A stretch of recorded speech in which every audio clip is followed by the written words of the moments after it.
2 y ahora tenemos hasta las 6:30 para plantear cuestiones. Lo que vamos a hacer es a lo mejor una primera turno de palabras y que luego respondan desde la mesa.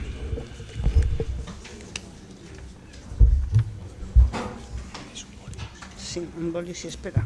Espera este. Sí. Sí. A ver, tú ahí, luego tú. Empieza. Sí, empieza. Micro. Bueno, pues el micro aquí.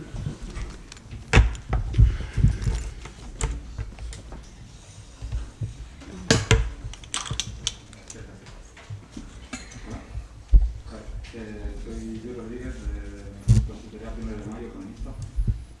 Quería hacer una aportación y una pregunta, y va en relación una con la otra. Respecto a la cuestión de la sentencia Traxa y la entrega o no de cuentas anuales provisionales completas, nosotros tenemos una sentencia del Tribunal Superior de Justicia de Andalucía-Sevilla de 30 de octubre de 2014, donde anula el despido colectivo porque no entregan las cuentas anuales completas, incluida la memoria de las cuentas anuales, en tanto existía información de transferencias entre empresas del grupo en esas memorias de las cuentas anuales. Tiene la particularidad de que el periodo de consultas finalizó el 4 de abril y las cuentas se pidieron a fecha de formulación el 31 de marzo. Pero bueno, lo digo porque existe, digamos, una referencia de un tribunal respecto a la obligación de entregar la memoria de las cuentas anuales en cuentas provisionales a fecha de formulación 31 de marzo. Esta misma sentencia también anula el despido colectivo por no haber entregado información de contraste, en tanto se denunció en el periodo de consultas irregularidad contable económica y contabilidad B. Y lo anula en tanto en el juicio se demuestra que existe esta irregularidad contable y que no coinciden los datos de la producción vendida con lo reflejado en las cuentas anuales.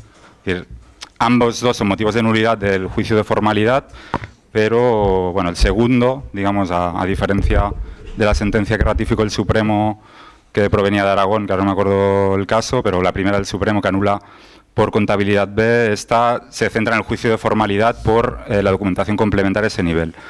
Luego la pregunta que hago, digamos, también un poco en relación a esto es, en tanto que una representación de los trabajadores de un sindicato en una empresa que tenga un contrato público, en una empresa pública o en una empresa privada, es independiente, pero que de alguna forma en negociación colectiva fisiológica, en seguimiento de negociación colectiva, detecta que existe un uso irregular de la estructura del grupo de empresas, detecta que existe un uso irregular de dinero público en contratos públicos en empresas públicas, detecta indicios de delitos económicos. ¿Hasta qué punto, digamos, no puede solicitar información mayormente desagregada de la contabilidad para, de alguna forma, profundizar en esa información, en que quizás está pagando menos salarios o ha previamente aplicado medidas de reducción salarial o un otro tipo de medidas? O sea, está actuando contra los intereses de los trabajadores, discriminando a trabajadores con una actuación irregular, con un uso, digamos, ilícito. O sea, ¿hasta qué punto la contabilidad es secreta? Y termino con esto. El análisis de las cuentas anuales y los auditores, bueno, reflejan lo que reflejan. La sentencia que he citado de Andalucía, evidentemente las cuentas eran auditadas. O sea que, y el tribunal ha declarado probado la existencia de irregularidades a ese nivel, ¿no? Tenemos otra pregunta y luego a lo mejor respondéis para no... Hola, buenas. Soy Juan Rubiño, soy abogado de Red Jurídica. Yo lo primero que querría es agradecer a los dos ponentes por su exposición, se aprende mucho para el futuro y lo que uno lamenta es no poder usar esta información para el pasado, pero bueno. Sobre lo que han dicho, sobre todo sobre la buena fe que se presume cuando hay acuerdo y que este acuerdo se carga de veracidad por el hecho de que ha sido sellado con conformidad con la bancada social. A mí me gustaría introducir un matiz que yo no sé si los ponentes están de acuerdo o no, pero es que hay otros sujetos legitimados que no son los que negocian el artículo 124 de la Ley de Jurisdicción Social permite que sujetos que no están en la mesa de negociación puedan impugnarlo. Creo que esta presunción de veracidad no se le puede imponer a estos sujetos que no han participado y, por lo tanto, creo que no tienen la opción pues de reclamar documentación o de reclamar que se traigan al grupo de empresa a la negociación, nada, porque no se le ha dado la voz. Cuestión diferente es que muchas veces se le invita con voz. Pues entiendo yo que si se le invita con voz a la negociación y no hacen protesta alguna, pues sí están sometidos a esta presunción de veracidad. Entiendo que es una cuestión menor porque tienen problemas para acreditar la legitimación para estar y porque hay poca casuística, pero yo introduciría simplemente ese matiz. Muchas gracias. Bueno, vamos, en relación con la sentencia de Sevilla, es que hay que distinguir las cuentas anuales que no han sido formuladas y aprobadas, y por lo tanto no se aportan las provisionales, de las cuentas provisionales, que es otra cuestión. Entonces, la sentencia Traxa no está refiriéndose a las cuentas, por ejemplo, de 2015, que no estaban en el momento que se inicia el periodo de consultas, no están formuladas ni aprobadas, y por tanto se tienen que aportar las provisionales, debidamente firmadas por los administradores, pero no son las cuentas provisionales a las que se refiere el 4. El 4 se refiere a las del periodo del año, en el momento en que se inicia el periodo de consultas. Entonces, si tú entiendes que en esa se necesita informe y memoria de gestión, yo sinceramente creo que eso es excesivo, porque la empresa tiene la obligación de hacer una memoria y un informe de gestión 3 meses después de terminado el ejercicio. Entonces, en las cuentas provisionales, bueno, reclamar esa información a mí me parece, una carga demasiado grave. Y además que se subsana por la propia memoria de la medida, ¿no? Que evidentemente tiene que cumplir todas las pautas necesarias para asegurar el funcionamiento, ¿no? El tema de la información en todos los supuestos en que haya conductas abusivas, irregulares, delictivas por parte de la empresa, bueno, pues ahí evidentemente nos vamos a encontrar con un problema importante, y es que efectivamente la contabilidad de la empresa es secreta. Está tasada en algunos casos, ya lo hemos visto, en los supuestos de concurso, de acreedores, en los supuestos de reestructuración, pero en el resto de supuestos, más allá de que se recree doctrinal y jurisprudencialmente lo que es la información necesaria cara a otro tipo de funciones, pues evidentemente si hay un delito tienes que denunciarlo o querellarte y ahí pedir la documentación correspondiente, más allá de la documentación exigida. En lo que decía el compañero Rubiños, bueno, yo no he dicho en absoluto que haya, no digo, para dejarlo claro, que si hay acuerdo se presume que se ha hecho con buena fe, ¿no? En absoluto. Lo que sí es una presunción es que si hay acuerdo en todas las medidas de flexibilidad interna, en las de flexibilidad interna, es que concurre causa. Evidentemente es una presunción iuris tantum que puede destruirse. Pero el hecho de que haya acuerdo no significa que sea negociado de buena fe. Creo que lo dije además. Dije que en estos momentos, cuando se alcanza acuerdo en el periodo de consultas, pues evidentemente las irregularidades contables que se han podido plantear, de alguna manera quedan matizadas precisamente por la conclusión con acuerdo. Y dije, ojo, eso no significa que ese acuerdo no se haya producido en mala fe, pero cuando hay mala fe, te corresponde a ti probar que efectivamente ha sido en mala fe. Ya hay 3 sentencias del Tribunal Supremo que, aunque dicen que en el despido no hay presunción de concurrencia de causas, sí se la da valor. Y esto tendréis que comprender que tiene su cierta lógica. Es decir, evidentemente en el periodo de consultas hay mucho en juego, particularmente desde el punto de vista sindical. Se dejan muchas plumas ahí para los que firman. Los que no firman, evidentemente, pues bueno, solo tienen que ganar y poco que perder, porque no se han comprometido. Entonces, lógicamente, eso hay que darle cierto valor. Lo que no significa que en aquello, claro, que se acredite que ese acuerdo se ha concluido en condiciones de mala fe, pues se acabó.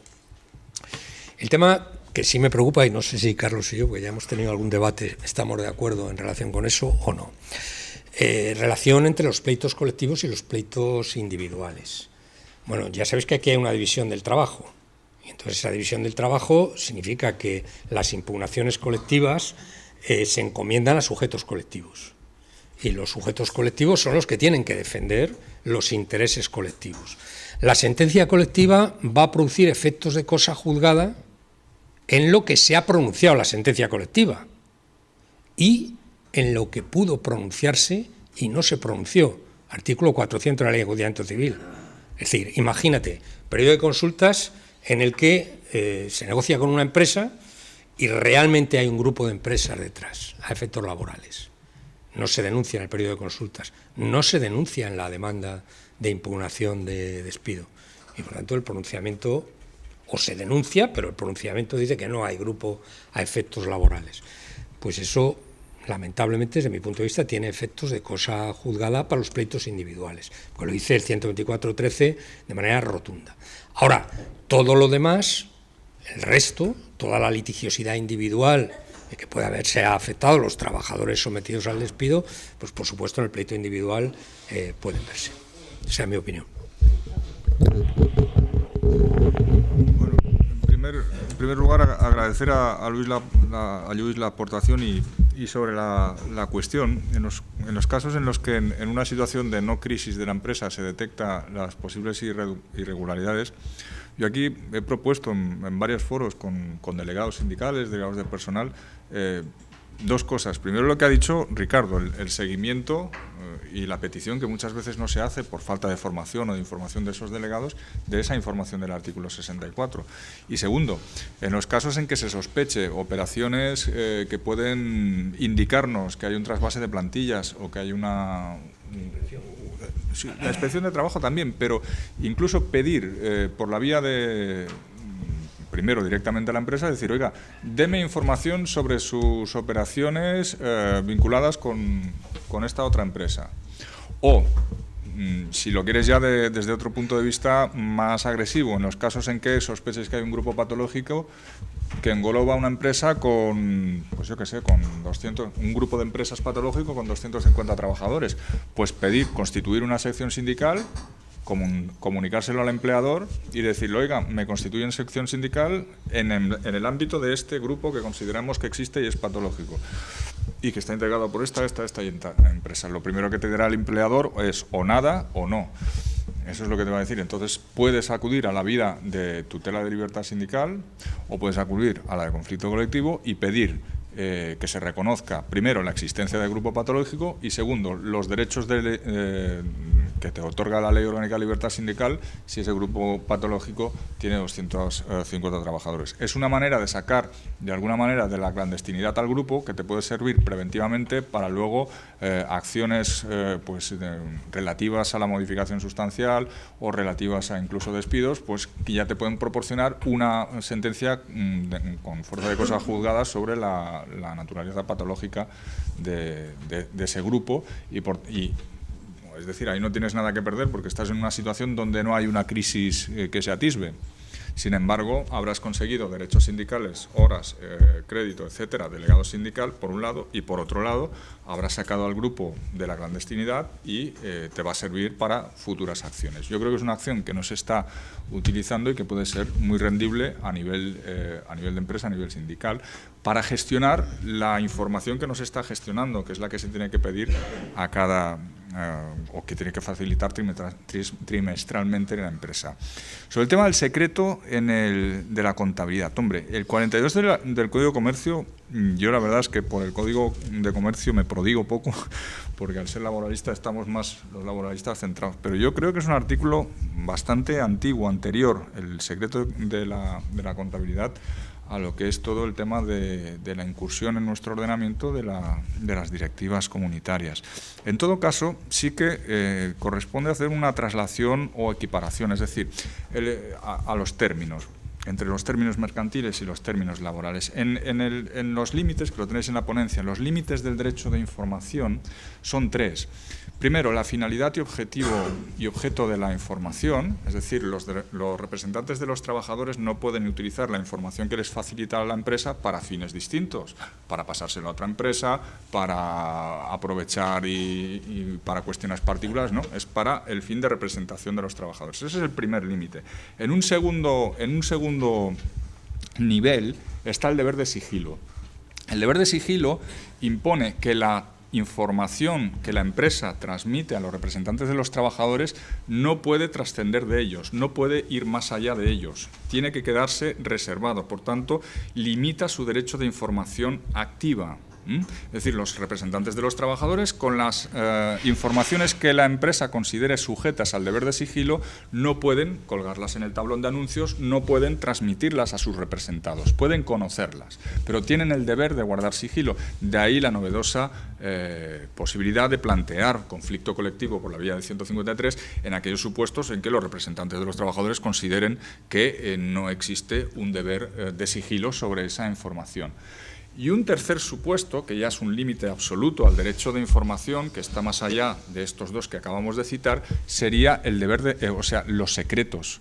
Secreto mercantil, secreto comercial. Oiga, la fecha de lanzamiento del nuevo modelo de coche no sé qué, pues es un dato codiciadísimo por la competencia. Y aunque puede afectar al volumen de empleo de la empresa, pues la política comercial de la empresa puede determinar que sea un dato que se considere legítimamente secreto y que aunque lo plantee la representación de los trabajadores, la empresa pueda situarlo, igual que las marcas o igual que los procedimientos de funcionamiento, el know-how, etcétera, etcétera. Todo eso puede ir dentro de lo que es el secreto empresarial. Ahora, la contabilidad. Hombre, yo la contabilidad dentro de esta triada de límites a los derechos de información la situaría a lo sumo dentro del deber de sigilo, a lo sumo. Y no dentro del deber de secreto, porque el deber de secreto implica que no se puede transmitir. No se puede transmitir. Otra cosa es que la propia ley, evidentemente, tanto en el artículo 64 como en el artículo 4 a 6 del Real Decreto 82 del 12, pues en todos estos casos permite, evidentemente, impone, no solo permite, impone al empresario transmitir esa contabilidad trimestralmente incluso a los representantes de los trabajadores.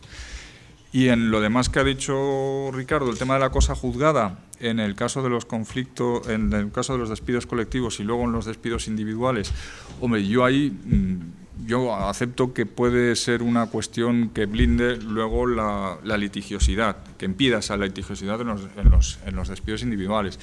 Pero yo creo que si no se plantea en un despido colectivo por parte del demandante, representación de los trabajadores, la existencia de grupo patológico, el no plantearlo no creo que pueda generar efecto de cosa juzgada, primero porque no se ha planteado. Segundo, porque la ley de enjuiciamiento civil, en el 411, si mal no recuerdo, son las alegaciones que se hayan hecho o que se pudieran hacer, pero por las partes. Y no hemos de olvidar que la parte individual es distinta de la parte colectiva, por tanto la parte individual jamás no ha tenido la ocasión todavía de plantearlo. Probablemente la doctrina discurra por donde apunta Ricardo, pero sí que al menos jurídicamente podemos aducir argumentos en sentido contrario, es decir, oiga, mire, yo, sujeto individual, creo que hay un grupo de empresas. ¿Qué me cuenta a mí si los representantes de los trabajadores no lo han planteado? ¿Lo puedo plantear yo en el caso concreto? Si hay un pronunciamiento que dice que no lo hay, no lo puedo plantear porque evidentemente ahí hay un pronunciamiento. Pero si no hay ningún pronunciamiento, yo creo que sí se podría plantear. Para que no lo peleemos mucho, pero lo digo para que, en fin, lo que opináis esto, hay un sector en el Supremo que apoya encarecidamente este planteamiento. Digo porque, bueno, nos hemos peleado ya bastantes veces sobre ese asunto, ¿no? Vamos a ver, hay una limitación importante, ¿no? Y es el artículo 400 de la Ley de Enjuiciamiento Civil, que obliga, y lo dice con la consecuencia de preclusión o cosa juzgada, a que en el momento de interponer la demanda hay que manifestar todos los hechos y fundamentos de derecho que sean conocidos en ese momento. Claro, ¿quién es parte en el procedimiento colectivo? ¿El sujeto que lo promueve o los afectados? Bueno, hay jurisprudencia hasta la saciedad. Las partes son los afectados y les afecta tanto que el despido es nulo, es justificado o es injustificado. Ojo, entonces no quitemos peso a lo colectivo. Lo colectivo es muy importante, los sujetos colectivos son muy importantes y se dejan mucha pluma ahí, muchísima. Y por tanto, yo creo que ese asunto es peliagudo. Hay una segunda vertiente en la jugada que todavía no ha dado el juego suficiente, que es la ejecución colectiva y la posibilidad de que en la ejecución colectiva se puedan ver aspectos conflictivos individuales. O sea, es un tema delicado que seguro que va a dar juego, lo digo para que te animes y que lo planteéis, porque, vamos, me consta que, vamos, que es un debate abierto entre los laboralistas y, bueno, pues está ahí. Yo opino esto y Carlos opina otra cosa, y como todo en esto del derecho, ¿no? Que todos opinamos y de eso ganan los abogados, ¿no? Más por ahí, 2, 3, 4. Yo tengo 10 minutos. Hay una sentencia muy importante,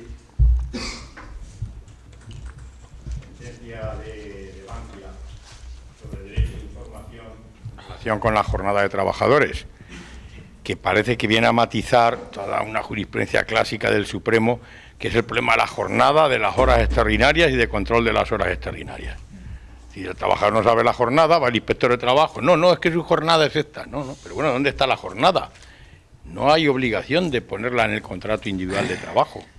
Entonces, esa sentencia de la Sala de la Audiencia Nacional, entiendo yo, y si no que me corrija Ricardo, dice claramente, hay que hacer un parte de registro diario desde que empieza hasta que finaliza la jornada. Y ahí enlaza con alguna sentencia anterior del Supremo y dice, ahí tiene que reflejarse todo, los excesos de horas, los que previsiblemente se van a compensar para que luego no haya que pagar horas extraordinarias. Ahí tiene que estar todo. Esto es muy importante porque si no te juegan al escondite y al final no tienen nada. No, es que luego lo vamos a compensar el mes que viene. Luego no tenemos obligación ahora, no. Ahora tiene que haber un registro.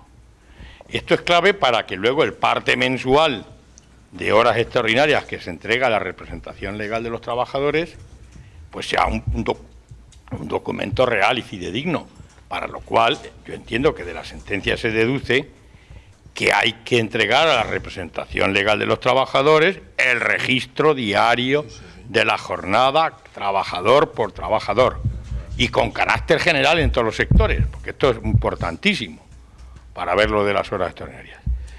Esa visión funcional, que está muy bien, pues yo creo que se puede trasplantar a otras materias y se superaría la rigidez del 64. Oiga, esto no está en el 64. Que muchas veces los abogados tenemos esa tendencia, sobre todo para quitarnos también trabajo de encima. No lo veo.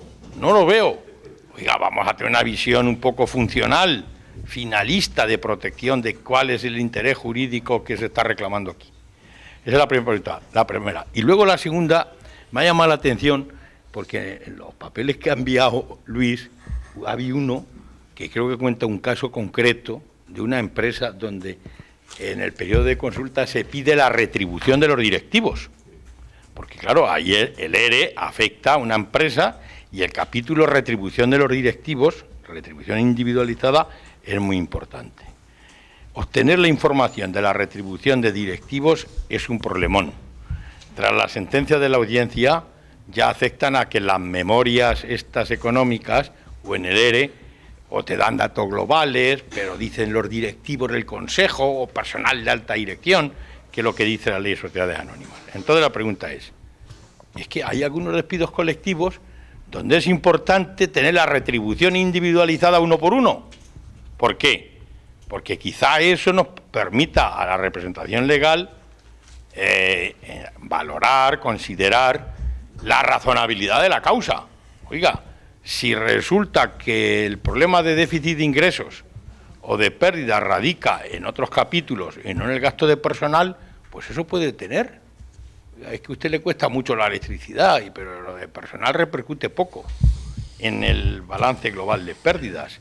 Eso puede tener razonabilidad, la razonabilidad y la adecuación de la medida.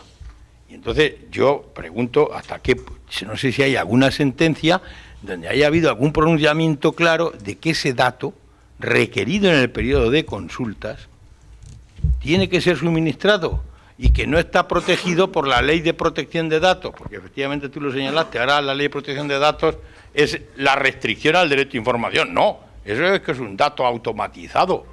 No podemos, porque está protegido. Bueno, hubo una sentencia constitucional que decía que la retribución económica, hay mucha doctrina, no afecta a la intimidad, porque es eso de la protección. Entonces yo no sé del dato o la protección de la automatización de datos o de datos personales. Yo no sé si hay alguna sentencia que haya abordado este punto. Nada más.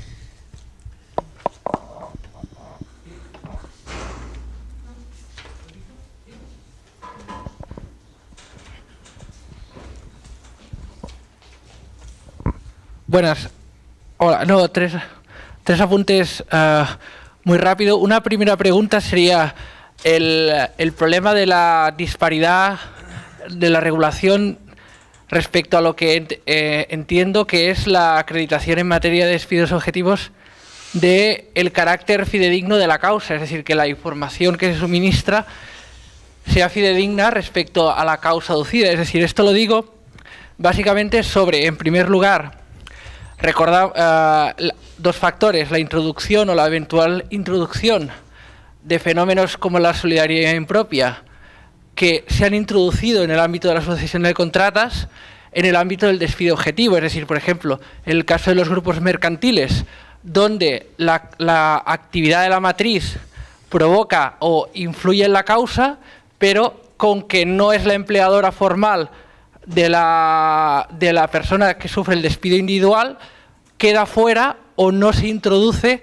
en el ámbito de la regulación de dicha circunstancia. Y a colación de esto, recuerdo la sentencia de la Audiencia Nacional de 22 de noviembre de 2012, donde, a pesar de invocar una causa productiva, a los efectos de cabal conocimiento de la entidad proporcional y conexión instrumental, se pondera o se exige los datos del grupo mercantil. Entonces, la posibilidad de peticionar, ya sea a través del mecanismo de la solidaridad impropia o a través de mecanismos como la proporcionalidad o la entidad, pedir documentación o extender la causalidad o la exigencia de causalidad más allá del ámbito formalmente acotado por la ley.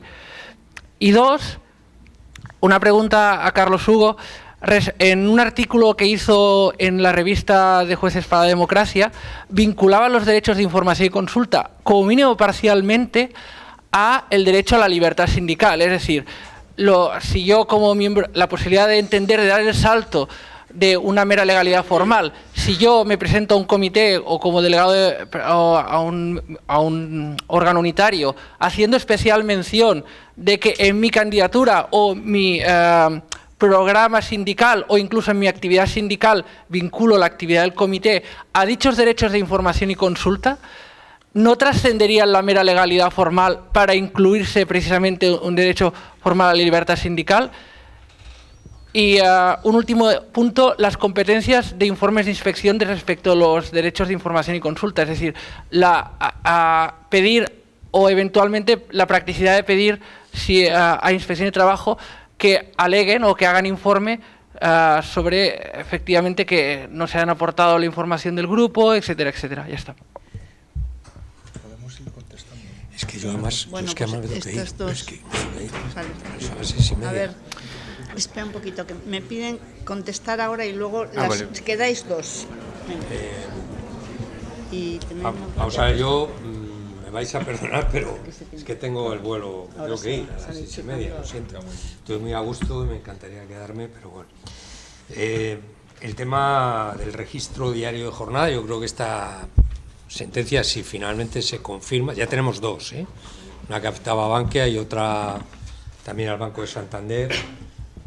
Bueno, yo creo que este es uno de los escándalos más grandes que ha habido en la historia de la jurisdicción. No tanto del Supremo, ¿no? Porque el Supremo no había entrado de manera frontal a la cuestión esta, ¿no? Había una sentencia del año 2006, que el ponente era Jesús Bullón, en que decía que el 35.5 del Estatuto de los Trabajadores, que es el que recoge la obligación del registro diario, pues tenía una finalidad, que era probar la realización de horas extraordinarias. Claro, si vemos la dinámica de lo que son las horas extraordinarias, pues claro, las horas extraordinarias son las que superan en cómputo anual la jornada de 40 horas semanales o la que está prevista en el convenio de aplicación. Si en los 4 meses siguientes se descansan, dejan de ser horas extraordinarias. En fin, es digamos un sistema complejo cuyo control es complejo. Y la única manera de comprobar si efectivamente se hace es el control diario, no hay otra vuelta de hoja, ¿no? Y entonces había varias sentencias, particularmente de Salas, donde se venía a decir que como el objetivo es el control de horas extraordinarias, pues si no se hacen horas extraordinarias no hay que tener control. Entonces, claro, es que es el perfecto círculo vicioso, le diga, ¿no? Mire usted, entonces está para controlar, y la única manera de controlar, sobre todo teniendo en cuenta toda esa proyección a lo largo del año, es el control diario. Bueno, esto se dijo, y por supuesto que es derecho de información, corresponde, está en el fallo, no es un tema interpretable, de que se tiene que dar la información mensualmente a los representantes de los trabajadores. El tema de los directivos y los sueldos de directivos, yo el tema de la personalización, Enrique, no le veo solución, pero es obligación legal. En la memoria, además, expresamente tiene que definirse cuál es el coste de los directivos, que desde el punto de vista que tú persigues, creo que es irrelevante que Pepito tenga 3 millones o 10. Lo importante es el conjunto del dinero que se invierte en directivos. Y, por tanto, yo creo que ese asunto puede salvarse perfectamente sin ningún tipo de problema. En relación con lo que planteaba el compañero, evidentemente yo creo que la asignatura pendiente, pero pendiente no solo de los tribunales, porque últimamente es que el sindicalismo ha cogido mucha querencia a los tribunales. O sea, parece que nosotros somos la solución de todo y no hay que equivocarse. Nosotros debemos ser la última ratio, o sea, lo último que debéis utilizar. Entre otras razones porque, hombre, el equilibrio, digamos, de posiciones progresistas y no progresistas en la jurisdicción, en fin, pues deja mucho que desear. Tampoco, en fin. ¿Dónde hay que poner el acento? Pues en la negociación. O sea, resulta, por ejemplo, Carlos antes no ha comentado algo, y no ha comentado porque es que no hay nada. Que tú dices, ¿y qué pasa con la negociación sectorial? ¿No tiene que haber información? Los convenios de ámbito autonómico, convenios de ámbito nacional, ¿no tiene que haber información? Pues claro, tiene que haber información. El problema es que no está previsto en la ley. Y por tanto, ¿qué es lo primero que hay que hacer en los grandes acuerdos nacionales de negociación colectiva? Pues perfilar todo esto que estamos hablando. Porque el otro es dejarlo al arbitrio de, bueno, que es adecuado, que no es adecuado, en fin. Y eso yo creo que, lamentablemente, da poco juego. A veces da, porque tocar la tecla adecuada, toca el juez que tal y sale bien. Pero, y luego el Supremo lo valida, ¿no? Que tampoco es moco de pavo. Pero bueno, el asunto está en que de verdad hay que perderle un poco de querencia a los tribunales. Hay que ir, claro que sí, pero la pelea está fuera, yo creo. Donde se gana de verdad es fuera, no en los tribunales. Oye, perdón, me tengo que ir, lo siento. Bueno, espera un poquito. Entonces, ahora vamos a...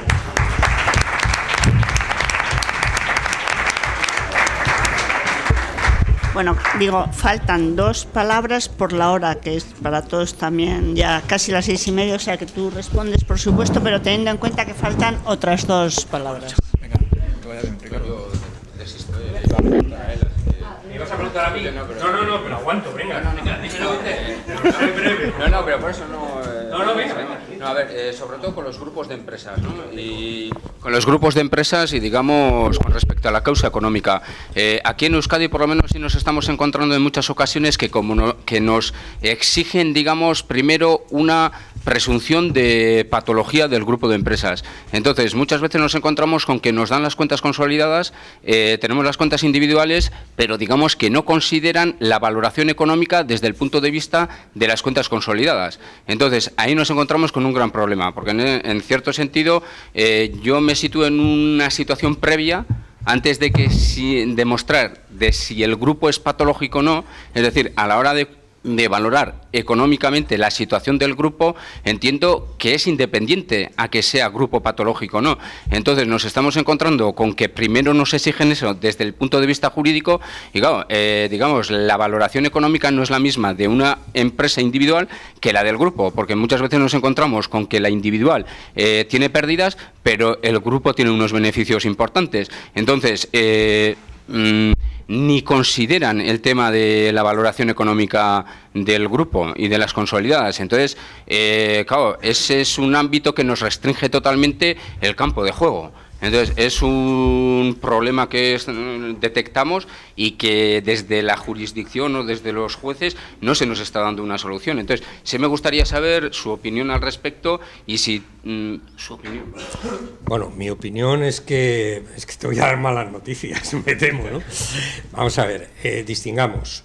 Grupo de empresas mercantil que consolida, tiene que aportar cuentas consolidadas. Que no consolida, tiene que aportar todas las cuentas del grupo cuando concurren, en fin, notas, mismo que estén en España, misma actividad, saldos acreedores y deudores. Podemos encontrarnos, yo lo he visto muchas veces y supongo vosotros también, es decir, empresas que te vienen al juicio y que ya en el periodo de consulta lo han dicho y dicen, oiga, nosotros somos un grupo patológico. Por ejemplo, Coca-Cola, que, en fin, aquí entre nosotros que no nos oiga nadie, yo tengo muchas dudas de que Coca-Cola fuera un grupo patológico, sinceramente lo digo. ¿Cuál es el problema nos encontramos? Porque llegaron y dijeron, es que somos un grupo patológico. Pero Coca-Cola eran 7 distribuidoras que no tenían nada que ver entre ellas, excepto que distribuían Coca-Cola en determinadas zonas territoriales distintas. Entonces, en un momento determinado, Atlanta, es decir, los Yankees, dicen, no, esto lo vamos a organizar de otra manera, y montan la Iberian Partners. Entonces, ¿qué hacen? Pues compran todas las acciones de las otras mercantiles, pero todas siguen vivas. De hecho, la famosa Fuenlabrada, pues el año 2015 hizo un convenio colectivo después del despido colectivo, como tal Cas Vega, ¿no? Es decir, esta era la realidad, ¿no? Entonces, tú te puedes encontrar con que un grupo de empresas patológico promueve el despido colectivo y que además consolidara cuentas, ¿vale? Consolida cuentas y por tanto te aporta las cuentas consolidadas directamente, ¿vale? Y se contaría con las cuentas consolidadas a la hora de enjuiciar la situación del grupo. ¿Te puede interesar? Decir, no, pero yo además de las cuentas... si te he entendido la pregunta, pero estoy intentando para que veas globalmente. A ti te puede interesar decir, no, pero además yo quiero las cuentas de las mercantiles, porque quiero contrastar, quiero valorar. Ahora, en el grupo mercantil, es que la jurisprudencia en estos momentos es que es unánime, guste o no guste. Ya sabéis que hay teorizaciones con respecto a que no, el grupo como tal tiene que ser la empresa, aunque no concurran las notas de fraude, abuso, etc. Eso está ahí vivo, hay 6 o 7 votos particulares en el Supremo. Yo creo que en sentencias de TSJ no hay. Si me permites un momento, sobre todo normalmente es la filial la que insta el ERE. Claro. Es decir, no se presenta, ¿Sí? digamos, la matriz o el grupo sí, en sí, y entonces, claro, al final, digamos que la filial puede ir muy mal y el grupo puede ir perfectamente. Entonces, solo se va a evaluar, si es mercantil, solo se va a evaluar la filial. Entonces, el juego tuyo tendría en este caso decir, oiga, es que yo tengo pérdidas, pero las pérdidas están provocadas por una descapitalización, porque resulta que me están vendiendo patentes a un precio muy superior al que venden a las empresas del mercado, porque me están exigiendo lo que fuere, que permita acreditar que efectivamente hay confusión patrimonial o una actuación abusiva desde el punto de vista del uso de la personalidad formal de esa empresa, que es una cáscara hueca. Ahora, si estamos ante un grupo mercantil normal, es perfectamente posible que una de las empresas del grupo tenga pérdidas y las otras vean como un tiro. Y no se va a enjuiciar el resto. O sea, sobre eso, ten claro que la jurisprudencia actual, mientras no se varíe, en la idea de grupo, que yo veo difícil que se vaya a variar jurisdiccionalmente. Creo que hay que hacerlo legalmente. Y hay precedentes en derecho comparado. En Alemania, en Italia, la defensa de los acreedores débiles y particularmente de los trabajadores está perfectamente tasada. Oye, ahora ya sé que lo siento. Perdón, gracias. Bueno, a ver, lo primero, horas extraordinarias. Había ya, creo que la ha citado, hay una sentencia varias sentencias de 2006 del Supremo, una de 3 de octubre, donde en tema de cajas de ahorro se gana el conflicto colectivo y se le dice que la caja de ahorros tiene la obligación de conservar todos los datos de entrada y salida de todos los trabajadores durante todo el año para tener a disposición de los sindicatos, precisamente para evitar la doctrina que decías tú, oiga, no, si es que no sabemos si son extraordinarias si no computamos todas las del año. Pues bien, no se preocupe, deme usted todos los datos de fichaje de todos los trabajadores durante todo el año. Y entonces yo creo que ahí la caja de ahorros dice, bueno, vamos a llevarnos bien y ya te los doy cada trimestre. ¿verdad? Porque conservar todo eso es más complicado. Otra de 25, esta es de 3 de octubre de 2006. Otra de 25 de abril, esto lo tenéis en la ponencia, de 2006, donde aquí había un acuerdo también en el ámbito de cajas de ahorros que se tenían que aportar mensualmente. Y la Audiencia Nacional dijo, bueno, pues ese argumento, ¿no? Que tenían que ser de forma anual porque si no, no se sabía si eran extraordinarios o no. Aquí se hace una interpretación de este pacto que era de 1991 y se dice claramente que el pacto no dice que tenga que ser anual y que por lo tanto lo más lógico y razonable, aunque sean obras que luego se compensan, es que se haga mensualmente tal y como consta en el pacto, pero tampoco va más allá. El tema de la protección de datos. El tema de la protección de datos, me gusta que lo plantees porque es un tema donde está el conflicto ahora. Entonces, por ejemplo, datos sobre empleados y productividad o retribuciones de estos empleados. La Agencia de Protección de Datos en este punto ha sido más restrictiva que el Tribunal de Justicia de la Unión Europea. Tenemos una sentencia, por ejemplo, de 20 de mayo de 2003, asunto C465/2000, Rechtsgunshof, bueno, mi alemán no es ni alemán. Os digo el número de 20 de mayo de 2003. En donde se dice que la divulgación de retribuciones, ojo, divulgación, no transmisión de datos, divulgación de retribuciones de empleados públicos y sus nombres, fulanito cobra tal, menganito todo tal, comisiones obreras o quien sea, informa de los sueldos de la empresa de aguas tal, ¿vale? Puede ser adecuada y proporcionada al legítimo fin de la buena gestión de recursos públicos. Es decir, cuando se trata de empleados públicos, hay un fin de política social, que es decir, oiga, yo quiero saber cómo se gestionan mis dineros y cuánto cobra el director general del ayuntamiento. Y lo quiero saber a través de la información del 64 del Estatuto. Pues ahí tenéis una vía, ¿no? Yo creo que ahí tenéis una vía. El tema del miembro del comité de empresa, ¿cómo puede hacer el miembro del comité de empresa para anudar al derecho de libertad sindical y no solamente al derecho de configuración legal la solicitud de información? Pues demandando, pues hay varias formas. Puede tener un delegado sindical que no esté en el comité de empresa y conforme al artículo 10.1.3 de la LOLS tienen los mismos derechos de información y consulta que el comité de empresa. Ergo, puede ejercitar la acción de tutela de derechos fundamentales, libertad sindical, el delegado sindical. ¿Que no tenemos delegado sindical? Bueno, pues entonces lo puede, creo yo, en mi opinión, que esto del derecho no es como lo de las matemáticas, sino todo lo contrario. En mi opinión, yo creo que el sindicato cuyos representantes en el comité de empresa no tienen acceso a la información porque no la facilita el empresario, el sindicato en sí tendría que poder ejercitar una acción de tutela de derecho fundamental. ¿Eso qué pasa? ¿Qué problema hay? Pues que las sentencias restrictivas, lo tenéis aquí en las cuestiones de titularidad, en alguna sentencia se ha llegado a decir por el Tribunal Supremo que el sindicato no tiene la legitimación activa para pedir la información, sino que la tiene la sección sindical, lo cual es una absoluta barbaridad, porque si la sección sindical es una parte de la organización del sindicato en la empresa, explíqueme usted por qué el sindicato no va a poder pedir la información y pedir la tutela del derecho a la actividad sindical del sindicato.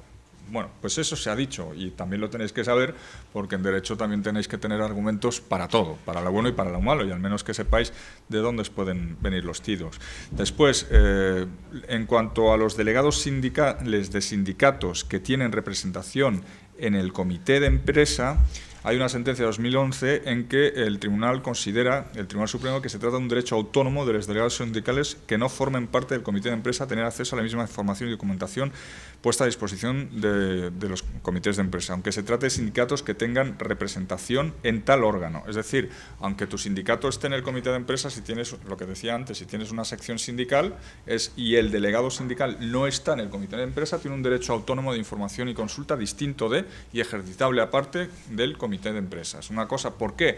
Pues bueno, porque la LOL se hizo en el 1985 y se hizo con los parámetros empresariales que había en aquel entonces. Y es más, derechos de información y consulta que los convenios colectivos dan a los representantes unitarios.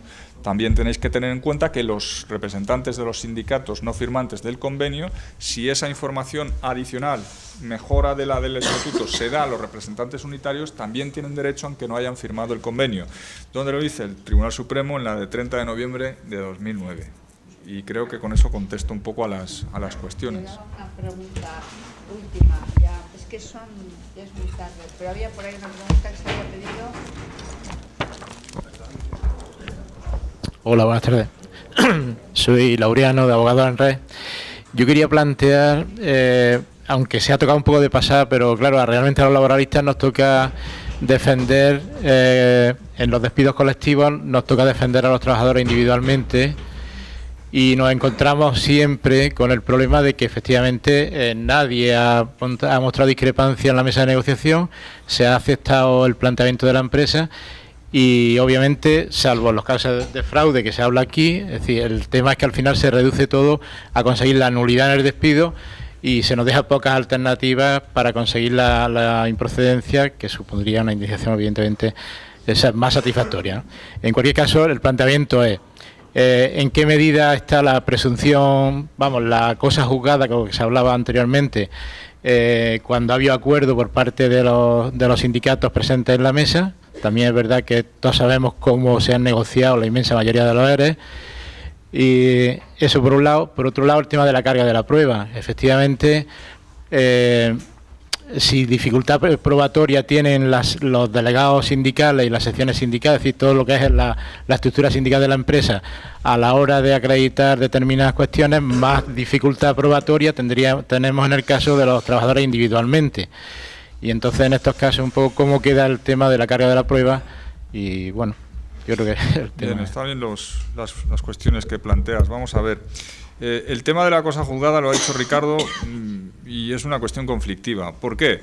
Porque el procedimiento del 124 de la Ley Reguladora de la Jurisdicción Social, que articula ex novo desde 2012 el proceso de despido colectivo, tiene un poco el espíritu de un proceso de conflicto colectivo. Sabéis que los conflictos colectivos, una vez se inician, suspenden los individuales y una vez se resuelven, tienen fuerza de cosa juzgada sobre todos los procesos individuales. Y eso es así.